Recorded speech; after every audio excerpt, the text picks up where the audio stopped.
Good morning, students. Let us start today's class with the lesson The Postmaster. The Postmaster is a short story written by Rabindranath Tagore during the time of British rule. In this story, there is a postmaster. He is appointed to a small village of Ullaipur in Bengal as the postmaster of a newly constructed post office. He is from Calcutta and he feels uncomfortable in that remote village, but he tries to adjust in his new place with the help of a small girl named Ratan. Let us learn the chapter in detail. The postmaster first took up his duties in the village of Ullaipur. Though the village was a small one, a post office had been established. First he took up his duties in the village. Even if it was a small village, the post office had been established there. Our postmaster belonged to Calcutta. He felt like a fish out of water in this remote village. His office and living room were in a dark, thatched shed not far from a green, slimy pond, surrounded on all sides by a dense growth. The postmaster belonged to Calcutta. You know, Calcutta is a big city. He felt like a fish out of water in this remote village. Why did he feel like a fish out of water? Because he belonged to Calcutta. It was a big city, and in the remote village there was nothing.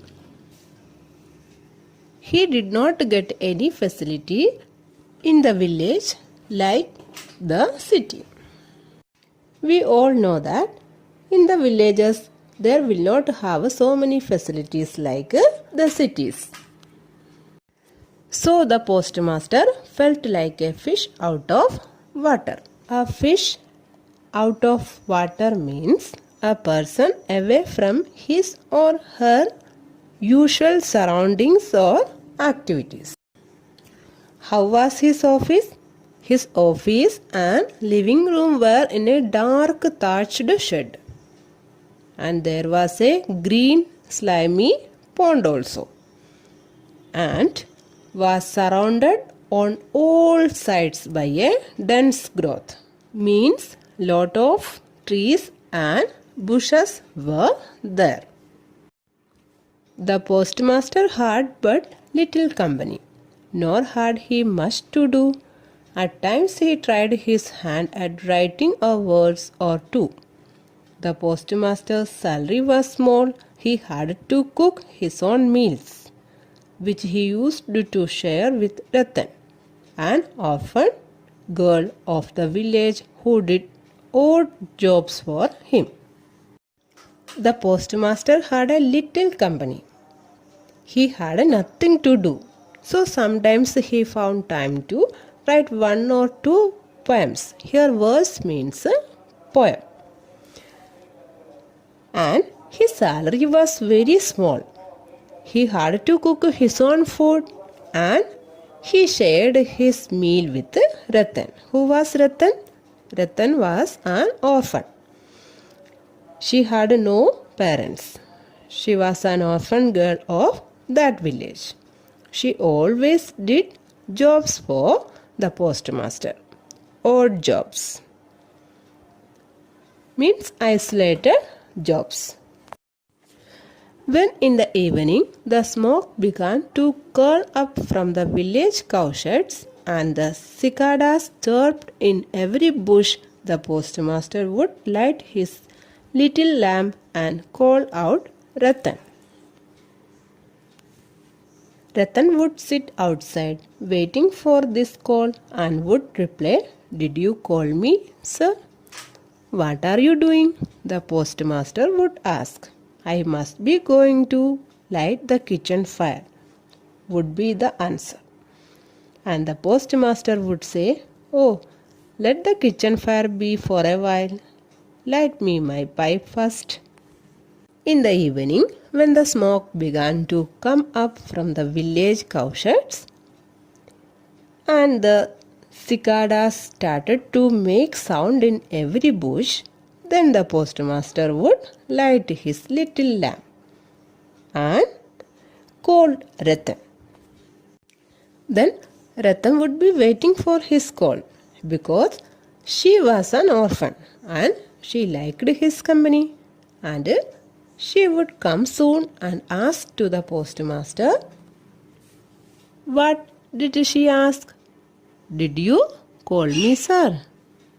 Then the postmaster would ask what she was doing there. Then what would be her reply? She would give the daily answer that she was going to light the kitchen fire. Then the postmaster would say, let the kitchen fire be for a while. Light me my pipe first. Here pipe means tobacco. Ratan would enter with puffed out cheeks, vigorously blowing into a flame a live coal to light the tobacco. This would give the postmaster an opportunity of conversing. Well, Ratan, perhaps he would begin. Do you remember anything of your mother? Ratan would squat on the floor near the postmaster's feet as memories crowded in upon her. She called to mind a little brother that she had and how she had played at fishing with him. Then she would go inside and forcefully blow. Here vigorously means forcefully. Forcefully blow into a flame a live coal to light his tobacco. This is live coal. Then they would start their talking. They would talk about many things, especially about Ratan's family. She would start to recall everything, whatever she could know about her little brother, and would share it with the postmaster. She liked to go to the postmaster's house and always liked to talk with him because she was an orphan girl and the postmaster was also alone there. So all evening they were talking about their families. Thus, as they talked, it would often get very late. Ratan would then hastily light the fire and toast some unleavened bread which, with the cold remnants of the morning meal, was enough for their supper. Usually, the talking would go very late. Then Ratan would hastily means very fast, light the fire and toast some unleavened bread. Unleavened means made without yeast and therefore flat, with the cold remnants of the morning meal. Remnant means leftover. Whatever they left in the morning meal, that also they would take in the supper. Okay, that was enough for their supper. Supper means dinner. On some evening, the postmaster too would call up memories of his own home, of his mother and his sister, and so it came about that the girl would allude to them as mother, brother, and sister, as if she had known them all her life. In fact, she had a complete picture of each one of them painted in her little heart.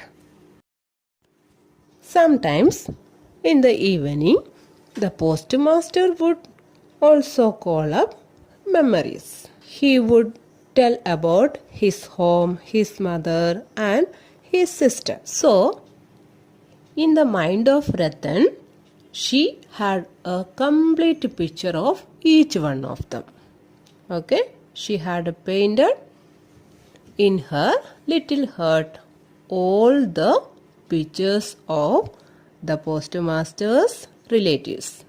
Means especially his mother, his brother and sister. She always mentioned to them as mother, brother and sister, as if she had known them all her life. One noon, during a break in the rains, there was a cool, soft breeze blowing. The postmaster had nothing to do and called out Ratan. Ratan was then sprawling beneath the guava tree, busily engaged in eating unripe guavas. She ran up breathlessly, saying, "Were you calling me, Dada?"